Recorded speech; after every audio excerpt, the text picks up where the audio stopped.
Ici Kofi Olomide.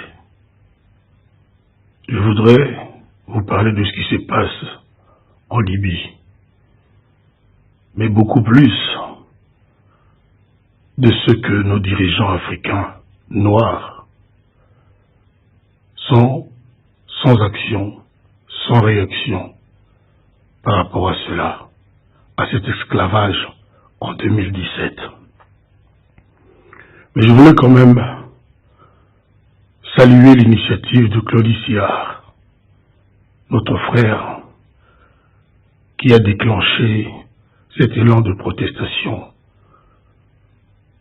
auquel moi je suis très fier d'adhérer. Je voulais aussi saluer le grand frère, la superstar, Alpha Blondy, dont je suivis le discours ce jour. Je voulais épingler deux choses, au risque peut-être de vous choquer. J'ai remarqué que les pays africains du Nord se font appeler pays arabes et très peu pays africains. Moi j'étais en Tunisie et les gens, en me souriant, me disaient: vous les Africains, ceci, vous les Africains, cela. Ces frères africains, mes frères africains, de mon point de vue, ne se sont jamais sentis aussi africains que nous, les Africains noirs. C'est un secret de polichinelle. Je suis désolé si je choque certains.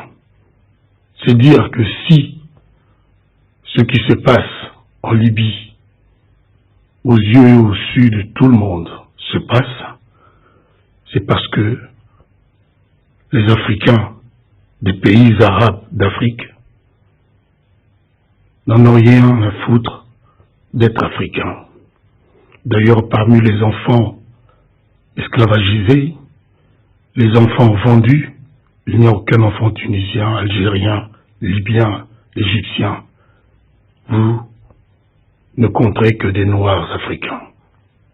Donc, personnellement, ceci ne m'étonne pas.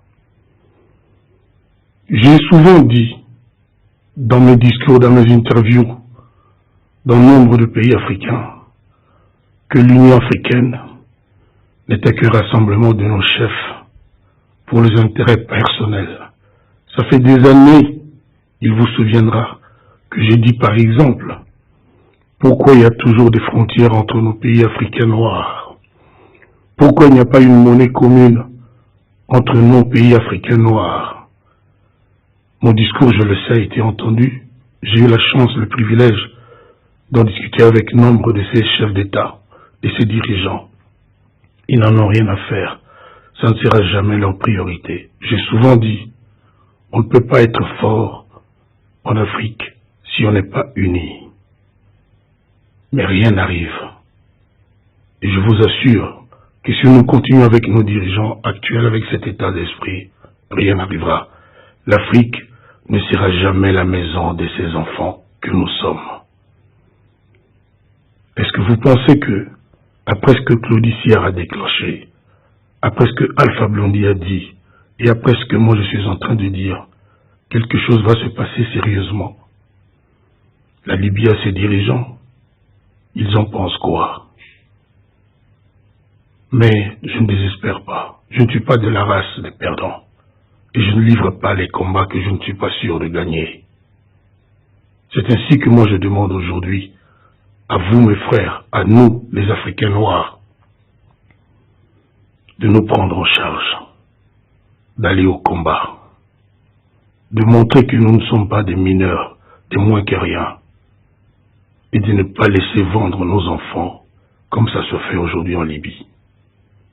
J'ai des idées, comme beaucoup d'autres. Je préfère ne pas en parler encore publiquement, et j'appelle de tous mes voeux que je rencontre Claudie Siard, Alpha Blondy et tant d'autres pour pouvoir en discuter. Une fois de plus, Africains noirs, sachez que vous êtes des Noirs africains et que vos frères dans l'Union africaine, du Maroc, de l'Égypte, de la Tunisie, de l'Algérie, de la Libye, de la Tunisie, ne sont pas pressés d'être vos frères. Moi, ils m'ont appelé quand on discutait tout à fait naturellement. Vous les Africains, quand vous faites ceci, quand vous aimez cela, c'est tout vous dire. Ne dormons pas sur nos lauriers. Ne laissons pas continuer cet esclavagisme en 2017. Je vous remercie de m'avoir accordé un peu de votre temps. Je m'appelle Koffi Olomide.